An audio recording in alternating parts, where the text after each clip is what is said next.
श्री स्वामी समर्थ. नमस्कार, मी शर्मिला. माझ्या यूट्यूब चॅनलमध्ये माझ्या सगळ्या गोडताईंचं, मैत्रिणींचं अगदी मनापासून स्वागत करते.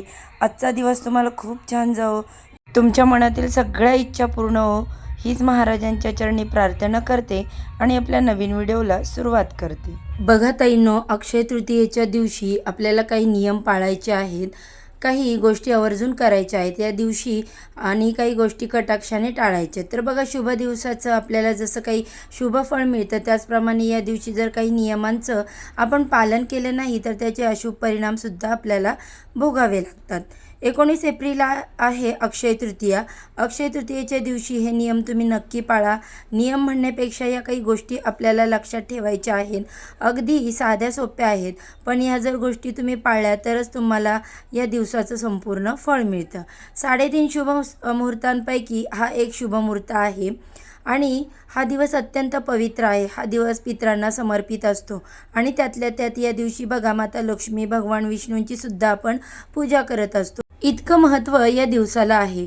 तर त्यामुळे तुम्हाला या दिवशी समजा पूजा नाही केली, बाकी इतर काही गोष्टी नाही करता आल्या, पण काही नियम जे आहेत ते नक्की पाळा, जेणेकरून मग पितरांचा, माता लक्ष्मी व भगवान विष्णू यांचा भरभरून आशीर्वाद मिळेल. कारण या दिवशी असं म्हणतात की अक्षय तृतीयेच्या दिवशी दुपारी 12 वाजता पित्र जे आहेत ते भूतलावर येतात, त्यांचा सर्वत्र वास असतो आणि आपण 12 वाजता बघा घास काढत असतो. आणि पित्र एकदा जर नाराज झाले तर आयुष्यामध्ये आपल्याला अगदी ते म्हणजे आपली परिस्थिती जी आहे अगदी शून्यापर्यंत आणू शकतात.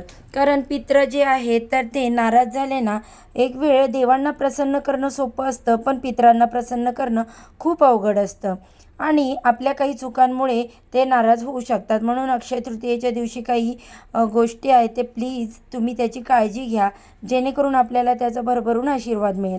आतापर्यंत तुमच्याकडून या चुका झाल्या असेल, ठीक आहे, पण इथून पुढे जेव्हा तुम्हाला माहिती मिळेल तर या गोष्टी आपण अंमलात आणल्या पाहिजेत. सगळ्यात पहिले म्हणजे अक्षय तृतीयेच्या दिवशी आपल्याला सकाळी लवकर उठायचं. बऱ्याचशा ऑफिसला वगैरे जाणाऱ्या महिला असतात, त्यांनाच या दिवशी सुट्टी असते, किंवा नसेल, ऑफिस असेल तर अर्थातच आपण लवकर उठणार आहे. पण समजा ऑफिस नाही आहे तर उशिरापर्यंत प्लीज झोपून राहू नका.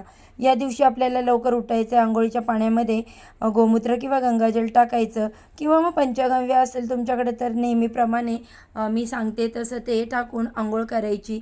आंघोळ झाल्यानंतर आपल्याला जे कपडे आहेत ते स्वच्छ घालायचे आणि त्यानंतर सूर्यदेवांना पूर्व दिशेला बघून सूर्यदेवांना अर्घ्य अर्पण करायचं आहे.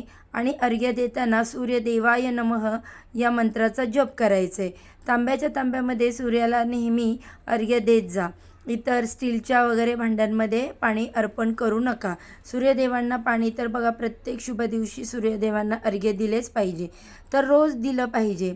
पण समजा आपल्याला नाही वेळ मिळत तर अमुक एक दिवशी तर दिलंच पाहिजे. त्यानंतर दुसरी गोष्ट म्हणजे आपल्याला घरासमोर रांगोळी काढायची.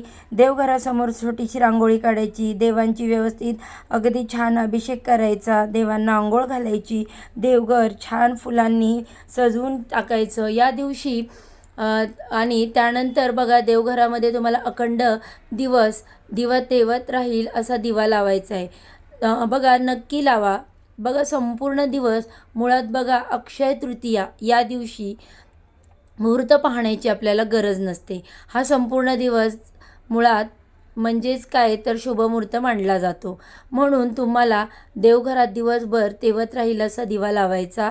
कारण देवी देवता बघा प्रकाशाकडे, दिव्याकडे आकर्षित होतात. म्हणून दिवा लावलाच पाहिजे, की जेणेकरून माता लक्ष्मी जी आहे ते आपल्या घराकडे आकर्षित होईल. त्यानंतर दुसरी गोष्ट म्हणजे अक्षय तृतीयेच्या दिवशी गरजूंना तुम्हाला धान्य, कपडे काही शक्य असेल तर दान करा. मी आधी तुम्हाला सांगितलं की अक्षय तृतीयेच्या दिवशी तुम्हाला पाण्याने भरलेली घागर जी आहे तर ती दान करायची. त्याला खूप महत्त्व आहे. दान म्हणजे कोणाच्या हातात तुम्ही देऊ नका, ठीक आहे. कोणी घ्यायला सांगतंय, तुम्ही सांगताय आणि ते येत नाहीत, मग अशा ठिकाणी बघा, जिथे सार्वजनिक काही ठिकाणं आहे त्या ठिकाणी तुम्ही घागर जर ठेवली पाण्याने भरून, आपोआप लोक तिथले पाणी प्यायला लागतात. उन्हाळ्याचे दिवस आहेत, किंवा तुम्ही जनावरांसाठी सुद्धा पाण्याने भरलेलं काहीतरी भांडं ठेवा, ते सुद्धा सगळ्यात मोठं पुण्य मानलं जाईल. आणि अक्षय तृतीयेच्या दिवशी तुम्हाला माता लक्ष्मीचे जे स्त्रीसुक्त आहे त्याचं पठण करायचं आहे. बघा, आठवणीने या सगळ्या गोष्टी मी तुम्हाला सांगते. त्या घराची स्वच्छता देखील तितकीच महत्त्वाची आहे बघा ताईंनो. घर स्वच्छ असेल ना तरच तिथे देवी देवतांचा वास असतो. ठीक आहे, तर अशा काही गोष्टी आहेत. त्यानंतर अक्षय तृतीयेच्या दिवशी आपल्याला केस कापायचे नाही, नखं कापायची नाहीत. त्यानंतर बघा, आपण जर केस आणि नखं कापली तर त्या गोष्टी अशुभ ज्या आहेत त्या मानल्या जातात.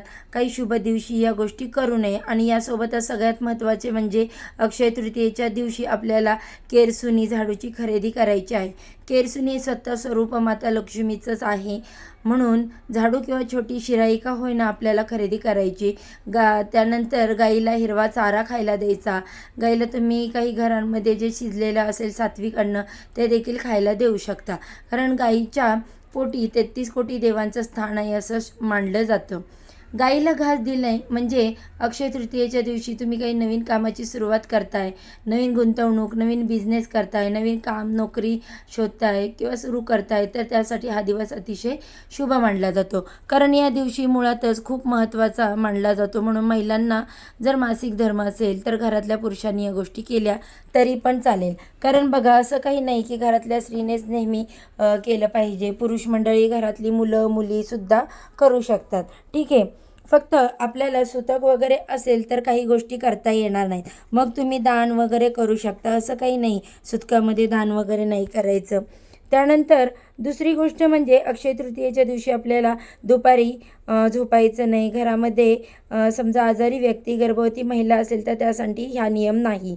पण आपल्यासाठी व्यवस्थित असणाऱ्या लोकांनी प्लीज दुपारी या दिवशी अजिबात झोपू नका. तुम्ही 15-20 मिनटं फक्त पाठ टेकवताय, कारण महिलांना बघा सगळीच कामं असतात स्वयंपाकापासून वगैरे वगैरे.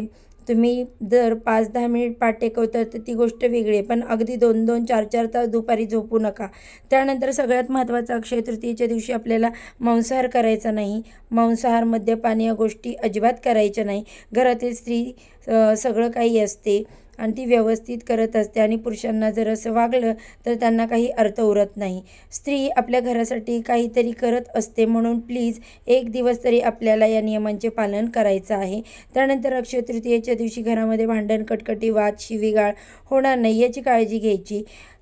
तसेच मोठ्यांचा अपमान करू नका. कोणीही बघा, मोठे कधीतरी काहीतरी सांगतात आपल्याला, ते पटत नाही, पण काहीतरी त्यामागे तथ्य असतं म्हणून ते आपल्याला सांगत असतात. तर बघा, भांडणं वगैरे अशा गोष्टी घरामध्ये झाल्या ना तर तिथे माता लक्ष्मी कधी टिकत नाही. पितृसुद्धा त्यामुळे नाराज होतात. म्हणून न चुकता न विसरता तुम्हाला या गोष्टींची काळजी घ्यायची. एक वेळ कमी बोललं तरी चालेल, कारण बोलण्यापेक्षा जास्त भांडण वगैरे वाढत असतं. त्यानंतर अजून महत्त्वाचं म्हणजे अक्षय तृतीयेच्या दिवशी तुम्हाला कोणाला पैसे उधार द्यायचे नाहीत. बघा, मदत करणं वेगळं आणि उधार देणं वेगळं. एखाद्यावर अशी काहीतरी वेळ आलेली आहे की आपल्या मदतीमुळे त्याचं काहीतरी कल्याण होणार आहे, हॉस्पिटलायझेशन आहे, इतर काही अजून काहीतरी महत्त्वाचं आहे, तर त्यामुळे माणसाला खरंच खूप अडचणीत आहेत, तर ती गोष्ट म्हणजे मदत झाली. पण उधार देणे हे काहींना सवय असते. असंच उगाचच काहीतरी उधार मागायचं असं अजिबात करू नका. अक्षय तृतीया हा माता लक्ष्मीचा दिवस आहे. अशा शुभ दिवशी आणि कधीही संध्याकाळीसुद्धा कोणाला पैसे जे आहेत ते उधार देऊ नका. ठीक आहे. आता त्यानंतर तुमच्या दारामध्ये कोणीही जरी आलं तरी या दिवशी मागायला, कोणी काही स्त्री आली, पुरुष आला, प्राणी आला, तर तुमच्या यथाशक्ती तुम्ही त्यांना काहीतरी द्या. एखादा माणूस आला, दूध साखर द्या, फळ द्या. कुमारिका आली तर त्याला घरामध्ये कुमारिकासुद्धा माता लक्ष्मीचंच रूप मानलं जातं. त्यांना तुम्ही दूध, काहीतरी फळ किंवा चॉकलेट, लहान मुलं वगैरे आले तर चालतं अशा गोष्टीसुद्धा, पण तसंच कोणाला पाठवू नका. त्यानंतर शुभ दिवस आहे. 3.5 शुभमुहूर्तांपैकी एक शुभमुहूर्त आहे, तर चामड्याच्या वस्तू या दिवशी वापरू नका. लेदरचे पर्स, लेदरचे बेल्ट, लेदरच्या चप्पल वगैरे या गोष्टी वापरायच्या नाही, कारण या विपरीत परिणाम आपल्यावरती होतो. माता लक्ष्मीला अशा चामड्याच्या वस्तू आवडत नाही. बरेचसे लोक नवरात्रीत 9 दिवस हे नियम पाळतात. त्यानंतर या दिवशी आपल्याकडे काळे कपडे घालायचे नाही. काळा रंग कुठेतरी नकारात्मकतेचं प्रतीक मानला जातो, त्यामुळे स्त्रियांनीसुद्धा काळी साडी, बांगड्या वगैरे असं घालू नये. सवासनीं जे रंग आहेत म्हणजेच हिरवा म्हणा किंवा लाल, नारंगी, इतर कोणताही घालू शकता. काळे कपडे वगैरे घालू नका. त्यानंतर बघा, काही गोष्टी आहेत त्या आपल्याला त्याची काळजी घ्यायची आहे. त्यानंतर काय करायचं आहे, काय नाही करायचं आहे, यासुद्धा मी तुम्हाला गोष्टी सांगितल्या. या दिवशी या 3 वस्तूंचं दान करू नका, खरेदी करू नका. चाकू, सुरी, कात्री या गोष्टी ज्या आहेत तर त्या आपल्याला घ्यायच्या नाही आणि दान पण करायचे नाहीत. सोबतच या दिवशी बघा अंघोळ केल्याशिवाय आपल्याला अन्न खायचं नाही. स्त्रियांना सवय असते, सकाळी आपण उठलं आधी स्वयंपाक करून घेतो, मग त्यानंतर अंघोळ वगैरे फ्रेश होतो आणि बघा असं करू नका. सण आहे या दिवशी, इतर वेळेस सुद्धा असं करू नये. पण इतर वेळेस तरी ठीक आहे, त्यातल्या त्यात सणाच्या दिवशी अशी चूक अजिबात करू नका. त्यानंतर या दिवशी अजिबात करू नका. त्यानंतर या दिवशी मांसाहार, मद्यपान या गोष्टी पण करायच्या नाही, बिलकुल करायच्या नाही. कोणाचा अपमान करू नका, शिवीगाळ करू नका, भांडणं करू नका. यामुळे नकारात्मकता वाढत जाते आणि जीवनामध्ये दुःख येत असतात. बघा जेवढे जमतील मी अगदी सोप्या सोप्या गोष्टी सांगितल्या. या जगावेगळे नियम काही नाही आहेत, फक्त गोष्टी आपल्याला लक्षात ठेवायच्या आहे. आणि प्रत्येक घरामध्ये पूजा वगैरे थोडी प्रथा वेगळी असते, काही गोष्टी वेगळ्या असतात, पण नियम मात्र सगळ्यांना सारखेच लागू पडतात.